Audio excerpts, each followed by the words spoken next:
You're watching the Coaches Roundtable on the Armstrong Neighborhood Channel.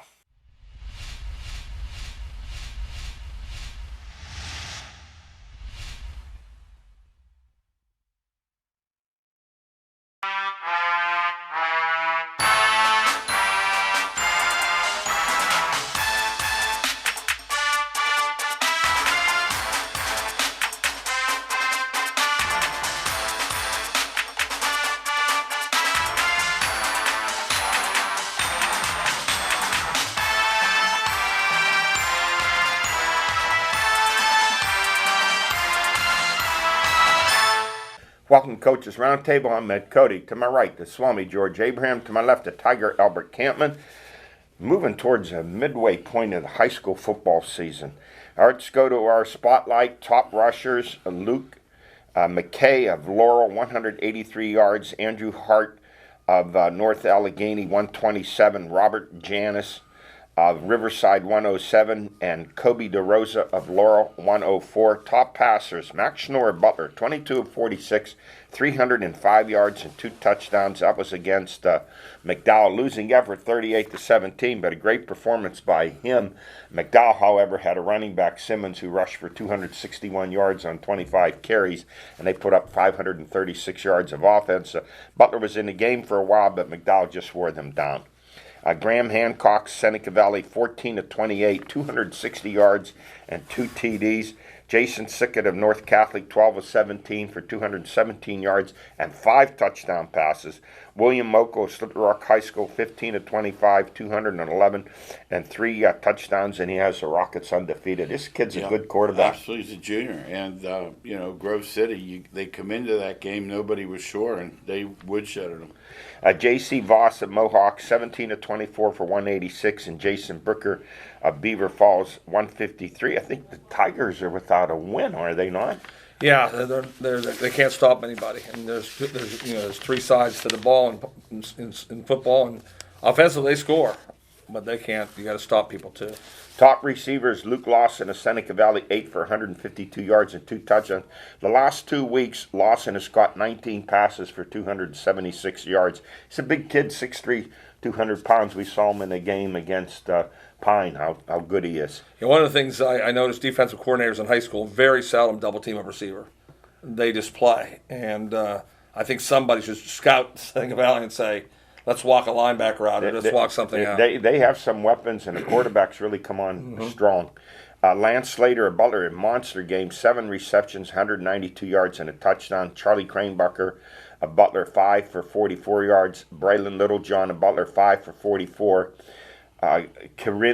Clayron Boyd of North Allegheny, 4 for 75. Trey Singleton of Beaver Falls, 4 for 60. Liam Straub of North Catholic, 4 for 59. And Brendan Earl of Slippery Rock High School, 3 for 87 and 2 touchdowns. And Ryan Cooper of Union AC Valley, he had 3 touchdowns. He caught a touchdown pass, returned a punt for a touchdown, and returned an interception for a touchdown. Let's go to our power rankings. In 6A, number 1, Mount Lebanon, followed by Central Catholic, North Allegheny, and Seneca Valley. The big game this week is Central Catholic at NA. This is a 4-team conference, really. It's a round-robin tournament. Those 4 played the bottom 4 last week. Here were the scores. Mount Lebanon won 37-7 over Cannon Mac. Central Catholic won 50-0 over Norwin. Seneca Valley won 49-0 over Hempfield, and North Allegheny won 61-14. I forget against who. Maybe it was Baldwin. There's a point differential there of 197-21. Cannon Mac's the only team that can somewhat stay with them. Like you said, there's a 2-tiered system there. 8 teams. Oh, jeez. 5A, it's Moon, Gateway, West Allegheny, Peters Township, South Fayette. Pine Ridge at Gateway this week. They got their first win, 35-14 over Upper St. Clair. This ought to be an interesting game. Absolutely. Never count Pine out. It would be foolish. No, not with the athletes that they have. Preseason schedule's tough. It's a tough game, though, at Gateway. Oh, yeah. Gateway's only loss, a 5-point loss to Thomas Jefferson. In 4A, it's Thomas Jefferson, Belvern, and Hampton Highlands. And Aliquippa, 2 big games there this week. Thomas Jefferson and Bell Vernon, and undefeated Hampton at undefeated Highlands. Yeah, I'm calling the upset Bell Vernon. I think Bell Vernon's going to get Thomas Jefferson. I think Bell Vernon beat them last year in the regular I think season. Bell Vernon's the better team, so we're gonna find out. In 3A, it's Central Valley, North Catholic, Avonworth, Southmoreland, and Slippery Rock High School. In 2A, Stowe Rocks, Laurel, Washington, Sarah, and Karn City, all of them 4-0. And in 1A, it's Olsh, Bishop Canterbury, Union, Rochester, and Clairton. WPL soccer ranked for the girls' trib sports. In 4A, it's North Allegheny number 1, Seneca Valley number 2, and Butler number 5. In 3A, it's number 1 Mars, number 4 is Hampton, and in 2A, number 1 North Catholic. Boys soccer 4A, number 2 Seneca Valley, and number 5 Butler. Girls volleyball Post-Gazette 4A, number 1 North Allegheny. You guys surprised to hear that. Number 3 is Pine Richland, and in 3A, number 1, just great every year, is Freeport, and in 2A, number 1 North Catholic. I'd like to see that North Catholic Freeport matchup. Those sound like the same names you read 5 years ago. Yeah. Except for Knock in the girls' volleyball. Yeah, they're not. But North Catholic has really come on strong in volleyball. Let's go to our stories of the week. Well, the NFL, the Raiders 26, the Steelers 17. Derek Carr, 28 of 37, 382 yards, 2 touchdowns, including a fourth quarter dagger 61-yarder to Henry Ruggs, who caught 5 for 113 yards. Once again, were their Steelers safeties. They paid so much attention to Darren Waller, who had 5 for 65. It's like Gruden didn't know that, so they wanted to put all that emphasis on Waller, and the wide receivers were open. Roethlisberger was 27 of 40 for 295 yards, a touchdown, interception. He was harassed by the Raiders' front four all afternoon. Wide receiver Dante Johnson, big game, 9 for 105, but here we go again, rushing. Najee Harris, 10 for 38. Steelers rush total, 14 attempts for 39 yards. In 2 games, 114 yards rushing. We'll go back to what I said on the show in April. Why they draft a running back. It was never the running back. It was a wasted traffic, and he's really good, but it means nothing in the pros. Give me a 6th round running back, and give me somebody who play corner or safety on the first round. Have you ever seen? And just a wasted pick. How poorly the Steelers have spent for their offensive line, and they wonder why it's bad. Absolutely. I was going to say, the guy I wanted was the offensive tackle that Minnesota took. Take somebody like that. That's what I'm saying. And then the running back that was available with the next round was a kid that went to Denver from North Carolina, tremendous running back who could do everything. There's a million running backs. Elijah Mitchell, who I said was still in the draft, is now starting for San Francisco. There's a million of them out there. There's not a million offensive tackles. Yeah. There's not a million. Look how the Browns have built their offensive line. Yeah, I know. It's just without a hole. I don't care. Like that proved it. The other day, a guy said "Boy, he said just give Najee the ball. He did it at Alabama." And the dude says, "That's the Raiders, not Ole Miss." He can't get to the line of scrimmage. No. Before we move on about this game, let me say something. If you guys noticed, a lot of empty seats. There were all kinds of problems with the mobile tickets and glitches. Huge lines packed around the entrance gates. And then in the stadium, long lines at the concession. This is the new world that we're in. You have your mobile. Is it up COVID there. or is it modernization or a little of both? Well, I think it's modernization. And the fact is, they want to save money. No more paper tickets. Save a little money. Put it on your mobile phone. I just wonder, those people, so-called scalpers who make a living out there, how you doing this with these tickets? They'll find a way. They'll find a way. Yeah, they make a lot of money doing that. I want to go back to one thought before I got one more thought. The Oakland started out 2-0. Yeah. And they're the antithesis of Pittsburgh. Their offensive line, it's the proof that it's not quarterback playing the NFL. They're all good. If you can stand back there and look around, you have a great chance of completing passes. Oakland's offensive line is tremendous. And now let's go to an issue here, injuries. Shame that Tyson Alu broke his ankle in the first quarter just on the 4th play when T.J. Watt rolled up on his leg. 2 guys like that. Think of that. And then T.J. Watt, groin injury, 2nd quarter, done for the day. And then I found out that Joe Hayden and Devin Bush, they were inactive because of groin injury. So you have a groin trio here. And let me say this. I remember my junior year in high school, I had a groin pull. It never went away. I lived with the old analgesic balm. You're either going to sit out and not play, or you're going to play. And it was with pain whenever, when you do a full sprint, and you had to live with it. So for these three guys, this groin injury is not going to go away. Yeah, so you have those three injuries, and you have the defensive line injury. That points to something that's really important when you have a quarterback like Roethlisberger. There's no depth, and so they have no depth on their team. So other teams, everybody gets injured in the NFL, but some teams have built their team around low quarterback pay, and they get paid for depth in the second team. Pittsburgh's depth. When you tell me those injuries, they're lucky they were in the game against Raiders. You just named four of their best players. Yeah. They're lucky they were in the game against Raiders. And what? Oh my gosh! Again, when I can't believe some Pittsburgh writer said to John Gruden something about, what do you think about the Steelers injuries? To which Gruden, I'm going to clean it up. He said, I don't give a darn about the Steelers injuries. We have our own problems. That's true in the NFL. Half the people don't care, and the other half are happy you got those injuries. But how about the Raiders? They, without their star running back, Josh Jacobs, 1,200-yard rusher, out for the game. Quarterback Marcus Mariota, out for the game. Middle linebacker, backup Nick Kwiatkowski from Bethel Park, played at West Virginia, I believe. Guard Richie Incognito, he was out for the game. Guard Denzel Good, out for the game. A defensive tackle, Jared McCoy, out for the game. And then they lost one of their safeties during the game, and starting left tackle, Alex Leatherwood. So you can't just say, well, the Steelers were hurting without injuries. The Raiders had a ton of injuries. And I just went through it. Why, though? Yeah. The Raiders have enough depth to play. It's not a draw block. They do. Not a draw because they don't have to pay their top guy, whatever, $20 million. So Watt has that much money, and Roethlisberger, you can't pay. And for they went the down rest of this the- year too because of last year no fans. So every team has injuries. So every team has they injuries. do. So Just to make sure that's life in the NFL. But let me ask you guys something. The Steelers have a 4th and 1 in the fourth quarter there. And you see Roethlisberger come off the field, Tomlin won the punt, and he's shaking his head. Why do the Steelers have a fullback, Derek Watt? They pay him $3 million a year. I watched last Subway commercial. I watched Green Bay use the I formation with a lead fullback. I watched the Raiders do it in that game, short yardage. And you watch Carr do a quarterback sneak, picked up over a yard. And New England uses the fullback in short yardage situations. Why did the Steelers have Derek Watt? I wouldn't have him either. That's the problem. It's $3 million they're paying him. My guess is, and it's only a guess, he might be a great special teams player. Probably. That's the only chance I don't. That's the only guess I have. Have you seen him do anything special on special No, teams? I don't see the film. But I'm saying no one uses fullbacks in the league. I mean, 5 teams maybe out of 32.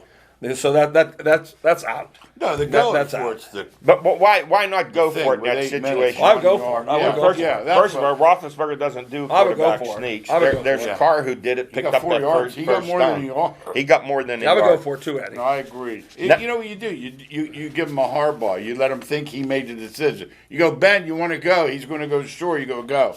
Meantime, you were going anyway. Well, we said before last week that the Raiders front four would give the Steelers offensive line all they can handle, and they really did. They didn't have to blitz that much. And I've said it before. I'm going to say it again. The Steelers secondary, when it comes to coverage, they're very average and even below average at times. We've seen them get scalded a number of times going back to the Cleveland playoff game last year and this game here. Yeah, they live off their pass rush. They don't live with their secondary. And when Watt goes out, you're losing the best pass rusher in And you have no football. to it. You never had to it. No, so those are real things. The Steelers are built for a pass rush, not for a secondary. That's every team's a little different. And when you lose to it and Watt, man alive, anybody who's a Steeler fan knows those are 2 of the top 4 players. Next up, Cincinnati 1-1. They lost to the Bears 20-17. Since he's going to come in ready to play, this will not be an easy equal. game. They're equal. That's an equal game. I think that's a good way to put equal. it. They're equal. And what you saw about Burrow, he did throw an interception to them, but he came right back. Didn't phase him. That's something you'd like to see in your quarterback, especially in a young one like that. Well, Cincinnati's based on that they can run the ball. If they can run the football, then they can beat you. Mix is leading rusher. That's the way it I works. believe. Yes. The Raiders are 2-0. They will host Miami, who took a beat down from Buffalo, 35-0. Baltimore 36, Kansas City 35. I remember Lamar Jackson and Patrick Mahomes. I text George. I said, there's so many great athletes out here on the field. How do you play defense? Not that those guys weren't trying to play, but there's just so many great athletes on both sides of the ball. Well, the NFL's not for long. If you had said on the show 2 weeks ago, boy, Buffalo, they stink. They lost to Pittsburgh at home. Yeah. They went 30. It's every week NFL just keeps It's a turning different over. story. Different. Yeah, Tennessee gets murdered at home. Yes. Then they So- go to Seattle. And what win. Derrick Henry, 180 yards Oh, my rushing. Yeah, there's nothing But like the we, NFL. we said before, what you see 1 week in the NFL, no it doubt could be a about it. mirage. It's not Yes. what you're going to I see. told Al, though, I called him, your biggest nightmare has to be the 2-point play when that kid from Baltimore gets the snap, the quarterback. Yes. What do you Yes. do? Yeah. And the Ravens, listen, they've lost 15 players due to injuries. All 3 running backs. They have 3 new running backs in their system, and they're still looking pretty good. Next up, they're at Detroit. No. Defensively, Baltimore stinks, and they used to be. Yeah. They used to be a great defensive. Well, they lost their best linebacker, Juden, who went to New Now England. they have to win offensively. They have to try to win, and they're capable of doing that because they're really high-powered offensively. Cleveland 31, Houston 21, Baker Mayfield 19 to 21 for 217 yards. Nick Chubb 95 yards rushing, 11 carries. Kareem Hunt added 56. They had about 160 yards rushing in a game. I heard one Pittsburgh commentator say, had Tyrod Taylor not gotten hurt, Cleveland would have lost. Well, really? Because he got hurt, they would have lost if he had played? I'm tell you what, not sure. No. I follow that one. I think the guy's right. I don't. Taylor was. They've been had to win 41-38 because Cleveland was not stopping Houston one time Yeah, with Taylor. and Houston couldn't stop Cleveland. Yeah, they could have won 41-38. So- But Houston was going to score 40 points. That's the I- when Taylor was in the game, they never Yeah. stopped them once. I don't see them. Disappointing on defense. Yeah. They were supposed to be better. They had a lot of new players, but I still, they after they got that lead, then they went to running the ball. Had they wanted to continue to pass, they'd have scored some more. Oh no, Cleveland could have scored. Yeah. but Houston was going to score 40 points. I That's- didn't see Houston. that quarterback they brought in is not ready for CFL, so there's a He's major drop Stanford off. guy, I think. They're committed to him, too. I'm not sure. Tampa Bay 48, Atlanta 25. Tom Brady 5 touchdown passes. He has 9 for 2 games. And they asked, they asked Bill Belichick, "Do you think he could play until he's 50?" And Belichick said, "If anyone can, it's Tom." He has to say that. They hate each other. What can he Yeah. ask them? Why do they ask those questions? Who asked Right. him? That's a gotcha question. They used to do that all the Right, time. they do it But all. what's he? No wonder Belichick gets salty. Well, just- What are they asking him about Sa- Brady for? Well, same question. Why would you ask John Gruden about the Steelers' injuries when he lost 8-9 Yeah. guys for the game? Yeah, They not, wanna be not hurt. good reporting questions. No, good, Albert. That's a good word. Next up, Tampa Bay at 2-0, LA Rams. Good game. That'll be a good Yeah, game. that'll be a good game. Hey, who are you impressed with the most? Is it the Rams, San Francisco 2-0, or Arizona 2-0? I don't have one over there. You asked that question. I don't have one I'll because say this: Frisco was on the road twice, weren't they? Yeah, they won At at Philly. Detroit and at Philly. Yeah. That alone means they have 8 home games out of 15. Hey, I'm not saying Kyler Murray's the best quarterback. I think he might be the most entertaining with what he's doing. What a monster game he had on Sunday. He's only 5'9". What, 5'9", 190? but they never use him like a pro quarterback. No. They're faking. He's moving. He's everywhere. rotating. He's like Jackson for Baltimore. They're They using play a exact same way. rotating pocket. They move Yes. him around. And you got the receiver. That dude catches everything. Yeah, they do. Oh, man. Well, let's move on to college football. It was not a good week. Actually, the Pirates had the better weekend, winning 2 out of 3. Last Friday, Pitt coach Pat Narduzzi asked about a letdown against Western Michigan. He said, "We're locked in." I don't know if he meant they locked the players in. They didn't let them out for the game. But it was Western Michigan 44 and Pitt 41.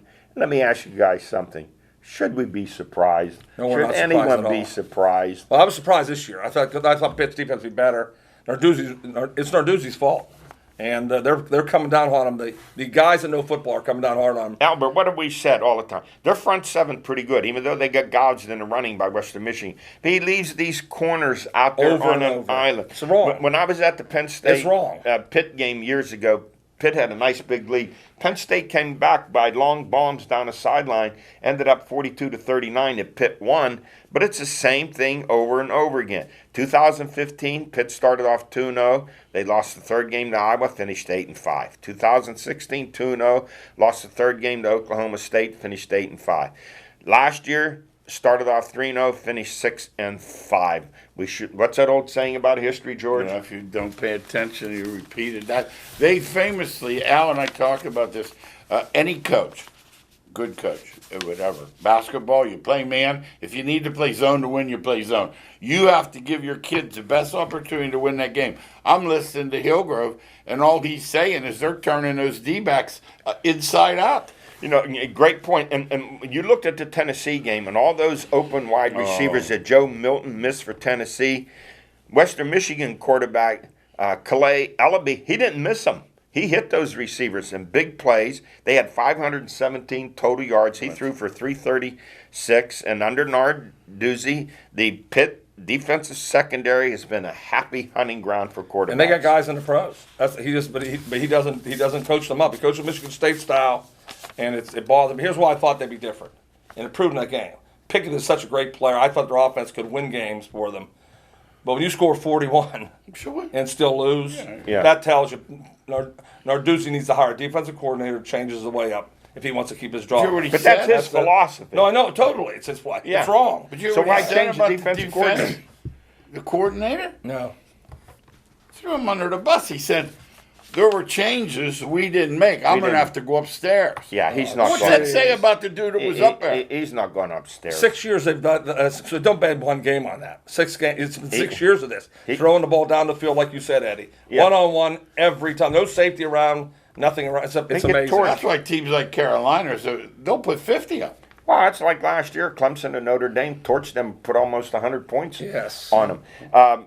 You know, you lose 44-41 to a Western Michigan at USC, you get fired. You lose at Pitt, and you get a contract extension.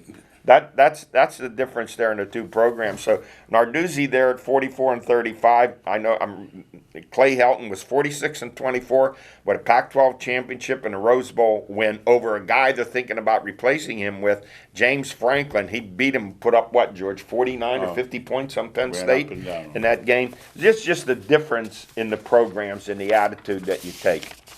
Yeah, I feel the same way about Pitt. When they win 7 or 8 games. That's what I think is a good year. I think it's a good year. Is Narduzzi finished in the top 25 yet in 7 years? Well, this is the 7th There year. are 2 guys that were hired before him that have never been. He and the guy from Wake Forest. Clausen, huh? Awesome. Hired before, I think, 2014 or something. Hey, Pickett was tremendous, 22 of 30, 386 yards, 6 touchdowns, 1 interception, 1 fumble. Pitt had 75 yards rushing, 49 of them by Pickett. He's just a great player. You're forgetting the walking over and back. He did another mount.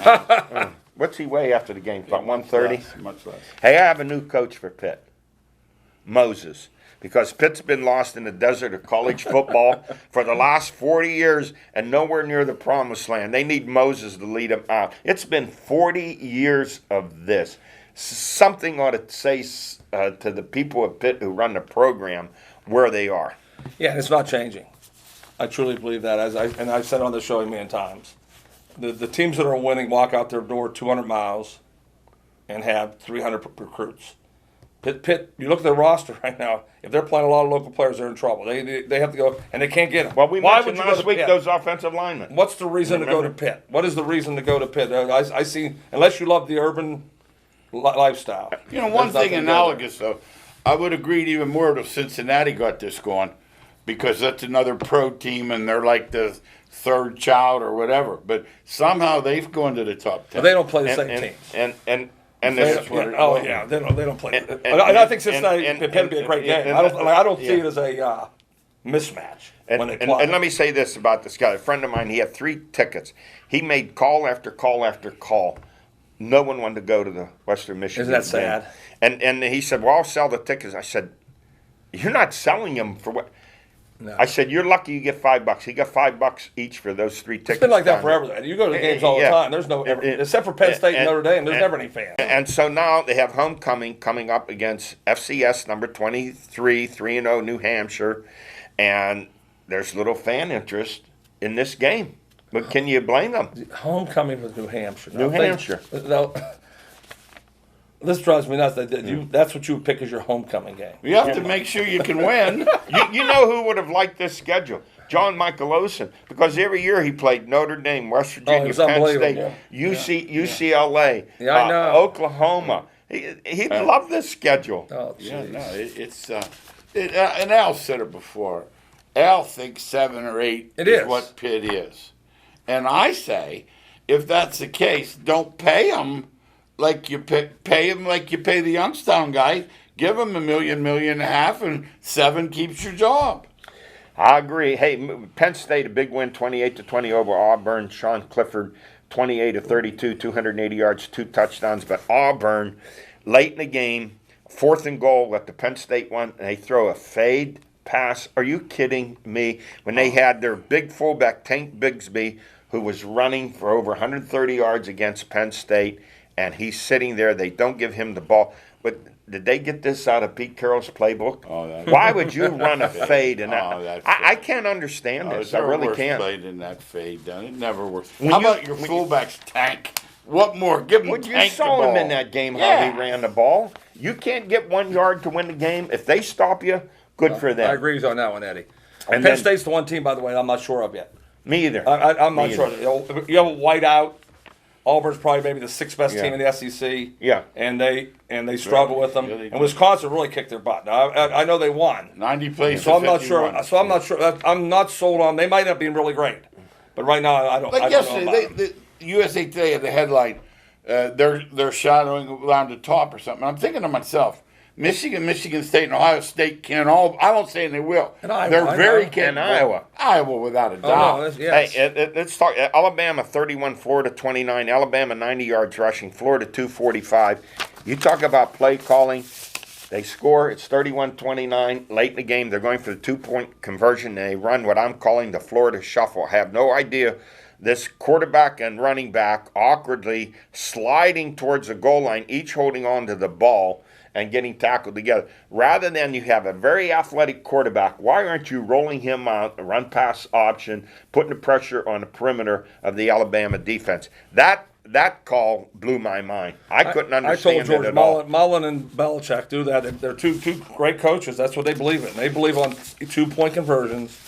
You run right at them. That's what they believe. Oh. And that both of them are very Terrible. successful doing it. Well, what happened So on it that? looks bad. What It they looks were bad. both holding on to It the looked ball. like it was a read. It was a read slow. play. It was a read. The read. The quarterback was moving sideways, sliding It was a towards read, and they couldn't read it right. It was That's a what terrible happened. call. And, hey, local college, the Rock 57, Lock Haven 7, Andrew Kester 16 of 25, 331 yards, 3 touchdowns, and wide receiver Henry Litwin 4 for 130 yards. Number 6 ranked Rock next up at Seton Hill. They're rolling along. They needed that offense. I know Lock Haven the last 2 weeks they've been slaughtered. You really can't go by them. Grove City 13, Carnegie Mellon University 6. Quarterback Josh S. 234 yards but 2 picks. They won this game on defense and 2 Nick Morrow field goals of 20 and 37 yards and a big end zone interception by defensive back Patrick Mark. Next up, Grove City 3-0. They're at 1-1 Westminster. The Titans good were game. idle last No, week. they went out and took names out at Case Western. Beat the dog out. Well, see, I went online. I could not get that score. They didn't have it listed Beat the dog. in I there. talked to Coach Sunday. Okay, so Very they're happy. 2-1. Yeah, and after getting smacked like that by Mount Union, they had the week off. They went out and blasted. Okay, somehow I missed that game. Thanks for picking me up there. Hey, that's it for us. We've run out of time. We will see you next week.